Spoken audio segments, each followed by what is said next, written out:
Ladies and gentlemen, my name is Bull, and welcome once again to an episode of Bulldrek. This week we're going to be talking a little bit about Captain America Civil War.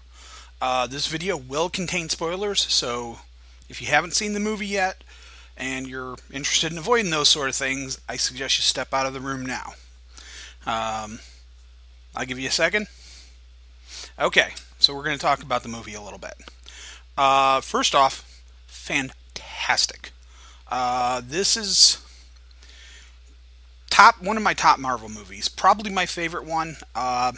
Still a little bit of a toss-up with that first Avengers movie, because the first Avengers movie still has that wow factor of actually bringing all those characters together for the first time on screen and being the first culmination of Marvel's cinematic universe.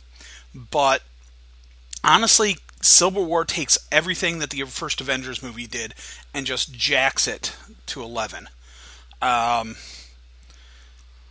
It's just really amazing to see, and it's one of those movies that just nobody else could do. This was, DC wasn't even nearly as ambitious with Batman vs Superman as this was, and still fell on their face because they hadn't done the prep work. I could also argue that it has something to do with Zack Snyder and the Nolan-verse murder-verse crap that DC loves to do, but that's my personal opinion. Not, something that should be taken too heavily. But Captain America Civil War takes, like everything, it builds on almost every single one of the movies that has been released so far. You've got everything for, obviously Captain America is the focal character, but Iron Man is just as important in this character, in this movie, and he's almost as prominent. And it takes all the events, all the emotion, all the build-up, all the development that these characters have had over multiple movies. We've gotten Cap in 2 Captain America movies and 2 Avengers movies. We've gotten Iron Man in 3 Iron Man movies and 2 Avengers movies. So they've had a lot of time to develop these characters, to develop their personalities. We know these characters at this point. We've been around for a while. We know who they are. We know how they think. So this movie can just take that as the starting point. There's so much build-up. There's just so much everything that the movie doesn't have to deal with because it's been done already. I saw another review, and the reviewer basically compared, at this point, the Marvel Cinematic Universe almost to a television series. When you're watching a television series, especially one that's a story-driven, episodic, where you have story arcs that last the entire season, everything is a slow build off of the, one episode builds off the next episode, builds off the next episode. And you can just jump in without having to explain, oh, well, Bob did this back then. Because you can just assume that the audience more or less knows that. And Civil War does that. Civil War is... Phase 2 has largely been described as an Empire Strikes Back arc. Not really described as such, but there's kind of this long-running joke with the Marvel's Phase 2 movies that because it's the second movie in the series, somebody loses a hand in every single Marvel Phase 2 movie, which is true. And that continues into Civil War. And there's actually a very specific and very, very funny call out with to Civil War, or to Empire Strikes Back in this movie with Spider-Man doing the snowspeeder grappling line trick to Giant Man, to Ant-Man when he goes giant.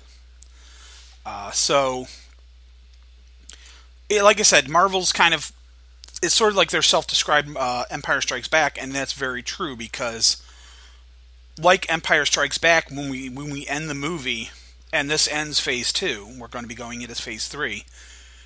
When Empire Strikes Back ends, the heroes are broken up, One of them's been captured, one of them's been badly hurt, and things are a mess, and things do not end on a happy note.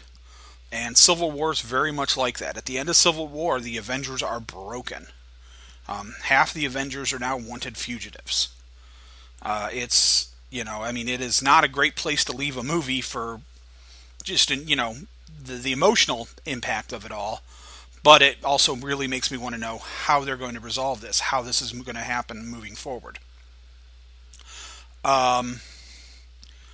Story-wise, I think it was really solid. The villain was kind of...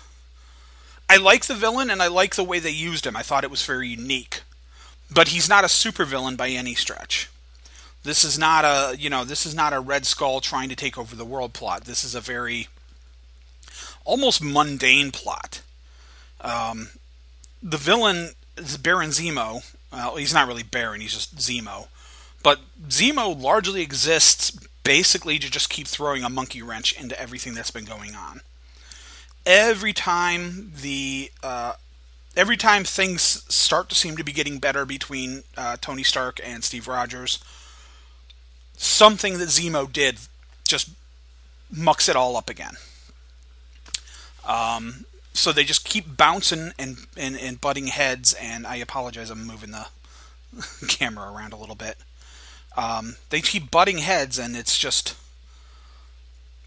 it's really powerful because of how well we know the characters. And like I said, it makes Zemo kind of an interesting character because he's just this schmuck. He's not some big bad. But he's a schmuck that nobody saw coming, so he managed to just completely... monkey with everything. I'm blown away by the fact that the movie has, a dozen plus characters, but doesn't feel crowded. They managed to never, they never really, you never have a certain point in the movie where you're just like, that guy's just there. Because they're really smart about moving characters in and out logically. You'll have Hawkeye. Hawkeye only appears for a little... Hawkeye shows up, does his thing, but then Hawkeye moves on. Hawkeye has to go do something somewhere else. So at any given point, you usually don't have all of the characters. So you never have a bunch of characters just standing around while two characters do something. And then, of course, when they all come together for the airport scene, which we've all seen bits of in the trailer, and that is the big fight. That is all the Avengers versus all the Avengers, and holy crap, is it amazing. Best, by far best, superhero fight scene ever. It's just an epic throwdown. But you never, like I said, you never really felt, it never felt cluttered. Everything felt natural. You didn't have anybody popping up just to pop up. There was a reason for them to be there. It made sense for the character emotionally. It made sense for the character from the story standpoint. Spider-Man, Team Spidey, all the way. Spider-Man was amazing. Tom Holland, I think the actor's name is. He does a great job. He nails it. He's awkward and insecure, but still willing to just go out there and go gung-ho. He's excited, especially once he's meeting all these heroes. Even though he's got to fight Captain America, he's still big fan. Quippy, he's got the one-liners down pat. It's a lot of fun between him and Ant-Man, where they're just trading quips. Spider-Man is just... it's amazing, and I cannot wait for the... I can't wait for the movie, for Spider-Man Homecoming.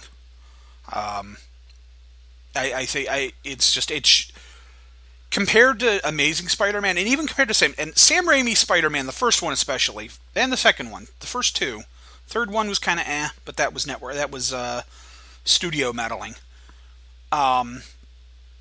They were good, really good, solid movies. But I think this will be better. I think this will be, and it shows the love and care that Marvel has for their properties. Because, they bring him in and they want to do it and they want to do it right. It's not just it's not just Spider-Man being there for the sake of Spider-Man being there. It is not just for, ooh, Spider-Man, come see the movie for his guest appearance. No, it's, he has kind of a purpose, and he's done well.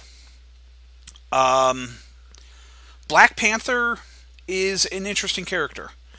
I've never really been a big Black Panther fan. It's just one of those characters I never really read a whole lot of books that he was in. So I don't really know the character real well. But in the movie he's fairly interesting. He's a catalyst for a lot of what happens as well. But I think they did a really good job with him. They play him up as this kind of enigmatic character, but he's also, it's very obvious that he's got a very, noble soul to him. So I'm looking forward to the Black Panther movie now. I think that'll be interesting to see how they springboard off of that. And yeah, I just, like I said, the movie was fantastic top to bottom. Everything just gets torn apart over and over again. And it's coming from a very emotional center. Like I said, this isn't just some cheap, let's you and him fight. No, this is, like I said, it all ends up being a very personal reason. And a lot of mistakes are made by both sides. But at the same time, you completely understand where both sides are coming from the entire movie, regardless of whether you very firmly go, oh, well, obviously Iron Man's right, or obviously Cap is right. Either way, chances are very, very good that you will understand the other side's point of view, even if you don't necessarily 100% agree with it. I mean, it's just, and everything that happens because of that is just, it's almost painful to watch at times.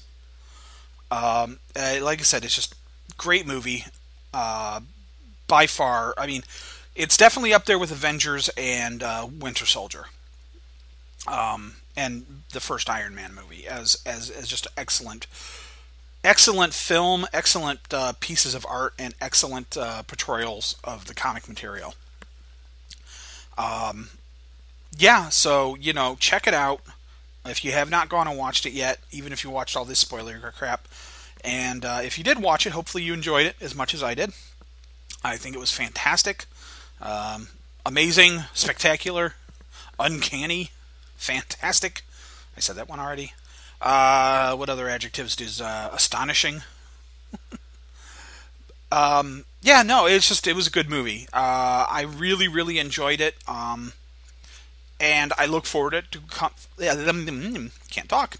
I look forward to it coming out on video so that I can watch it a couple more times, because I know there's probably a ton of little details I missed. I mean, the movie's 2.5 hours long. There's Easter eggs throughout, and but it's just, yeah. Major kudos for Marvel for pulling this off. And this movie is just going to blow the doors off the box office, I think, and it'll be well earned. Yeah, best movie I've seen this year, obviously. I haven't seen a whole lot this year, so. But I think other than Force Awakens, it's the best movie I've seen in a few years. Just so much fun. So, I mean, it is a good time to be a geek. All right, ladies and gentlemen, that is all for me this week. As always, this video was made possible by the wonderful, wonderful support of my Patreon's backers. If you are interested in checking it out and seeing all the fun stuff that comes with being one of my Patreon backers, check out the link below. I can't do these videos or any of the other stuff that I'm doing without your support. And the more support I get, the more I can do. And like the video, subscribe to my channel, all that, usual YouTube jazz. And that'll be it. Until next time, you guys have a good one. Take care.